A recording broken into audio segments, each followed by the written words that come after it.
Nathalie Yam a sorti le corrigé. Ici et là, on m'a envoyé des vidéos, des gens m'ont envoyé des messages vexés quant à la dernière sortie de Nathalie Yam, parlant de Paul Biya et de l'affaire Martinez-Zogo. Ça m'a fait rire parce que nous sommes des Camerounais. Nous savons, nous connaissons comment ça se passe. Nous savons tous comment on fonctionne. Ça avait dit d'une manière très habile. Elle a condamné tout le monde et à la fin, elle a fait sortir Paul Biya comme un petit saint. Tout le monde est méchant. L'entourage de Paul Biya est méchant. Finalement, il n'y a que Paul Biya qui est mieux un peu. C'est un peu le résumé de ce qu'elle a fait. Je vous ai parlé il y a quelques jours dans une vidéo où je parlais de Wagner qui était à la porte du Cameroun. Je ne suis pas entré en détail de manière très technique. Je suis resté de manière très évasive pour que chacun puisse avoir pour que chacun puisse se questionner plus tard. Et je vous invite aussi à écouter la dernière vidéo de Nathalie Yam parlant du Cameroun. Pour ceux qui ont un peu la jugeote intellectuelle, pour ceux qui vont un peu s'interroger, vont comprendre beaucoup de choses. Par exemple, que Nathalie Yams ne soutient les gens qui sont que pour la Russie. Ça veut dire que comme Paul Biya a signé un partenariat militaire avec la Russie, en pleine guerre, en pleine guerre de l'Ukraine et de la Russie, pour elle, Paul Biya finalement est devenu un joli bonhomme. Un bonhomme que l'entourage était dans la corruption, dans les machins, dans les vols, mais que finalement lui n'était pas mal. Elle nous a aussi sorti un speech assez bizarroïde, comme quoi Paul Biya s'est détaché de la France après l'histoire de Bakassi, que Paul Biya a compris que la coopération française préférait continuer à travailler au Nigeria avec le Nigeria que de venir aider le Cameroun militairement, etc.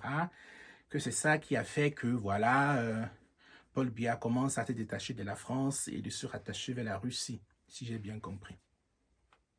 Et dans toute cette histoire de Bakassi, elle a parlé de tout, qu'on a gagné au niveau judiciaire et non au niveau militaire, ce qui est vrai. Mais elle n'a pas parlé de qui a porté le dossier au niveau judiciaire.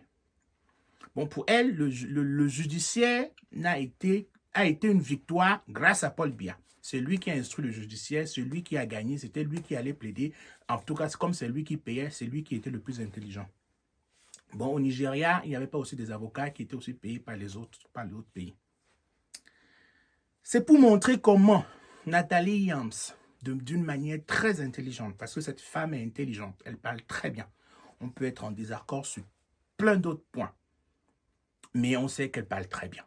Ces discours, ce sont des petites vidéos bien faites, avec des mots malades qui plaisent, etc. Mais le fond est dangereux. Le fond est dangereux concernant le Cameroun. C'est pour Nathalie Yam, l'opposition n'a jamais rien fait, l'opposition n'a jamais existé.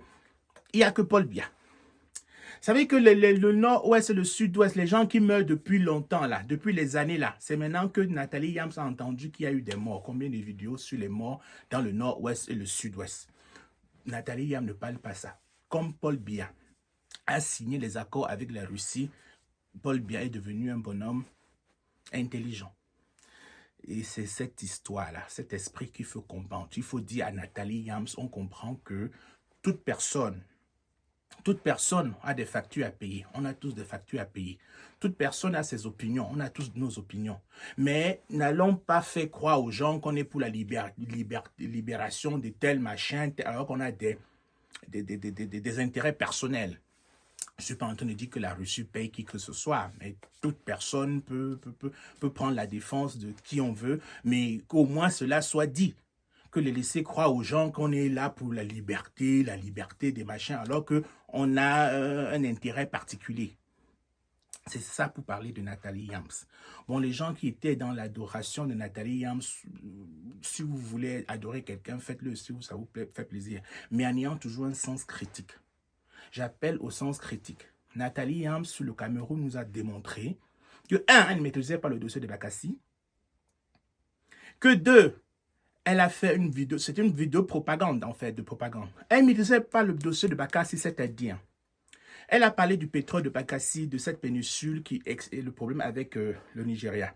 Elle n'a pas redit que ce problème est encore soulevé en ce moment. Et qu'il y a aussi d'autres territoires aussi qui posent problème. Et que Paul Biya n'est jamais allé porter plainte à ces pays, comme la Guinée équatoriale. Il y a plein de territoires qui posent problème et que Paul Biya n'est jamais allé porter plainte.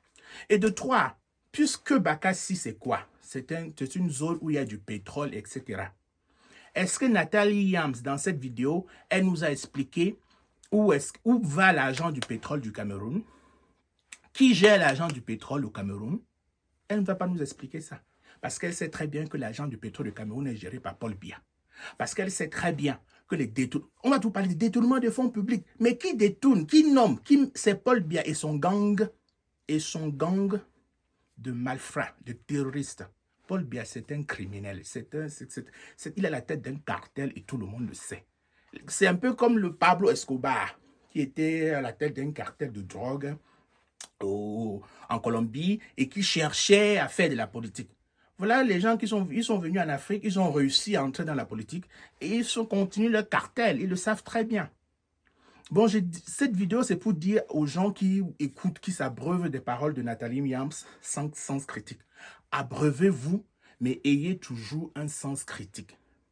Nathalie Yams a fait une vidéo où, en quelques mots, elle a balayé l'opposition, n'a jamais travaillé. Il n'y a que des voleurs. Les politiciens ne sont que des bandits. La seule personne qui trouve finalement grâce, c'est Paul Biya. C'est une lecture biaisée. C'est une lecture qui nous montre l'après-Biya. L'après-Biya, c'est quoi? Ça nous fait vendre quelqu'un qui a été un combattant, qui pendant 40 ans était contre les colons, pendant 40 ans a combattu les Français. Alors que tout ça, c'est du mensonge. C'est un terroriste, c'est un voleur, c'est un bandit. Et tous les amis même de Nathalie Yams, si vous voyez bien, vous allez voir qu'elle soutient quoi? Les dictateurs. Les gens qui ont pris les armes pour prendre la tête de l'État. Tout ce que nous, on est contre. On est pour la démocratie. Pourquoi? Une démocratie, un pouvoir qu'on prend par les urnes est un pouvoir qu'on maintient de manière permanente dans la paix. Un pouvoir où on prend avec les armes, c'est un pouvoir où tout le monde est sur le qui-vive. Personne ne veut prendre un pouvoir avec les armes parce que c'est un pouvoir où tu n'es jamais tranquille, c'est le qui-vive. Un pouvoir avec la démocratie, c'est un pouvoir où tout le monde sait qu'il n'y a que les règles démocratiques qui permettent à chacun de pouvoir accéder à tel poste. Ça permet à chacun de savoir les règles et s'y donner. Et on combat Paul Biya, pourquoi? Parce qu'il a confisqué toutes ces règles. On ne peut pas combattre Paul Biya parce qu'il a confisqué toutes ces règles et aller danser pour le Mali. Personne ne peut danser pour le Mali. C'est une dictature, c'est un coup d'État. Si quelqu'un dénonce Paul Biya, il va danser pour le Mali, c'est qu'il y a quelque chose qui ne va pas dans sa tête. Personne n'est pour ça. On ne peut pas dénoncer pour le Cameroun, aller danser pour le Burkina. Même si on aime beaucoup le Burkina, personne n'est pour ça. On veut des systèmes où chacun puisse accéder de manière démocratique.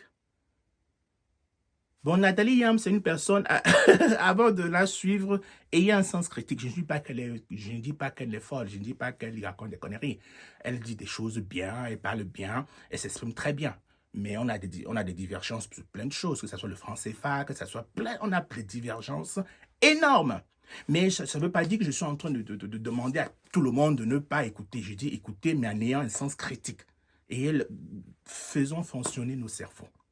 Merci.